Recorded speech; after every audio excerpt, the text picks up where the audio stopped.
সরকারের প্রথম ৬ মাসের পারফরম্যান্সের ভিত্তিতে মন্ত্রিসভায় বড় রদবদল আসতে পারে বলে প্রথম মন্ত্রিসভাতেই সতর্ক করেছিলেন প্রধানমন্ত্রী।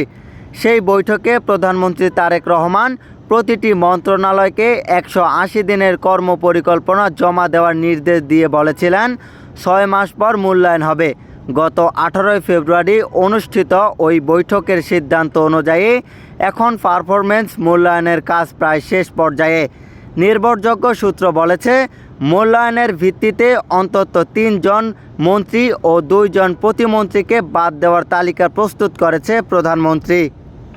বাদ পড়তে যাওয়া মন্ত্রীদের তালিকায় সবার আগে আছেন শিক্ষামন্ত্রী ডক্টর আ.ন.ম এহসানুল হক মিলন। দুর্যোগের মধ্যে পরীক্ষা আয়োজন এবং সাম্প্রতিক কয়েকটি বক্তব্যের কারণে তাকে নিয়ে সরকারের উচ্চ মহলে অস্থিতি তৈরি হয়েছে। সূত্র জানায়, শিক্ষা মন্ত্রণালয়ে বড় ধরনের পরিবর্তনের অংশ হিসেবে তাকে সরিয়ে দেওয়ার সিদ্ধান্ত প্রায় চূড়ান্ত। তালিকায় দ্বিতীয় স্বাস্থ্যমন্ত্রী সরদার সাখাওয়াত হোসেন বকুল। বিভিন্ন বক্তব্য ও ঘটনাকে কেন্দ্র করে তিনি দীর্ঘদিন ধরে সমালোচিত। আদ-দ্বীন ফাউন্ডেশন সম্পর্কে তার একটি মন্তব্যের প্রতিবাদ জানিয়েছে প্রতিষ্ঠানটি নিজেই। ঢাকা মেডিকেল কলেজের একটি অনুষ্ঠানে বক্তব্য দেওয়ার সময় প্রধানমন্ত্রী প্রকাশ্যেই তাকে মূল বিষয়ে থাকার পরামর্শ দেন, যা নিয়ে বেশ আলোচনা হয়। এছাড়াও বিভিন্ন তদবির ও দুর্নীতির আলোচনায় রয়েছে আরও এক প্রভাবশালী মন্ত্রীর বিরুদ্ধে, তাই তিনিও বাদ পড়ার তালিকায় রয়েছেন বলে বিভিন্ন সূত্র জানিয়েছে। পানি সম্পদ প্রতিমন্ত্রী ফরহাদ হোসেন আজাদের একটি ভিডিও সম্প্রতি সামাজিক মাধ্যমে ছড়িয়ে পড়ে। তিনি দাবি করেন, ভিডিওটি কৃত্রিম বুদ্ধিমত্তা এআই দিয়ে বানানো। তবে একটি ফ্যাক্ট চেকিং প্ল্যাটফর্ম বলেছেন, ভিডিওটি এআই দিয়ে তৈরি নয়। ব্যক্তিগত আচরণেই এমন বিতর্কেও তার মন্ত্রিসভায় টিকে থাকার পথে বড় বাধা হয়ে দাঁড়িয়েছে।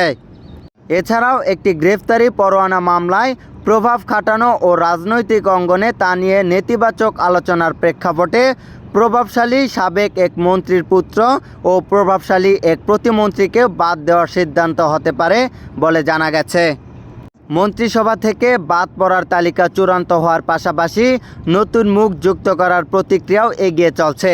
শিক্ষা মন্ত্রণালয়ের দায়িত্ব পেতে পারেন প্রধানমন্ত্রীর কার্যালয়ের মুখপাত্র ও উপদেষ্টা মাহাদি আমিন। স্বাস্থ্য প্রতিমন্ত্রী ডাক্তার এম.এ. মতিনকে মন্ত্রী করার চিন্তায় রয়েছে প্রধানমন্ত্রী।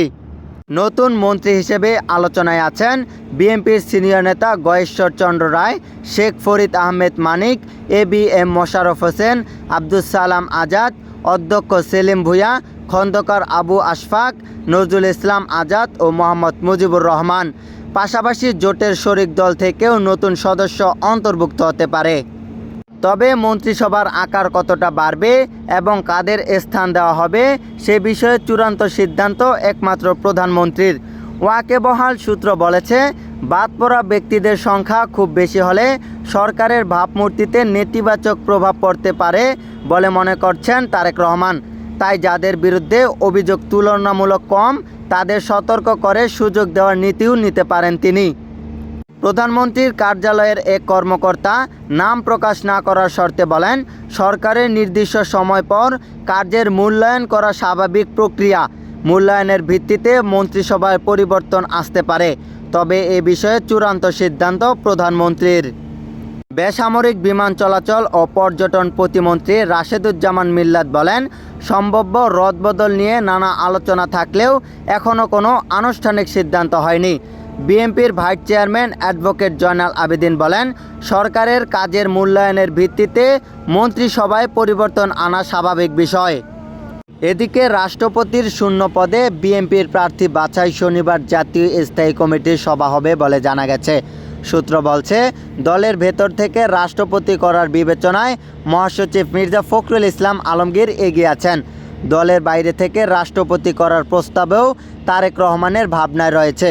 এছাড়া সংসদ উপনেতা নির্বাচনের ব্যাপারেও এখনও কোনো চূড়ান্ত সিদ্ধান্ত হয়নি। এছাড়াও মন্ত্রী পরিষদে রদবদলের বিষয়েও প্রাথমিক আলোচনা হতে পারে বলে জানা গেছে। মনিরুজ্জামান, উত্তরবঙ্গ।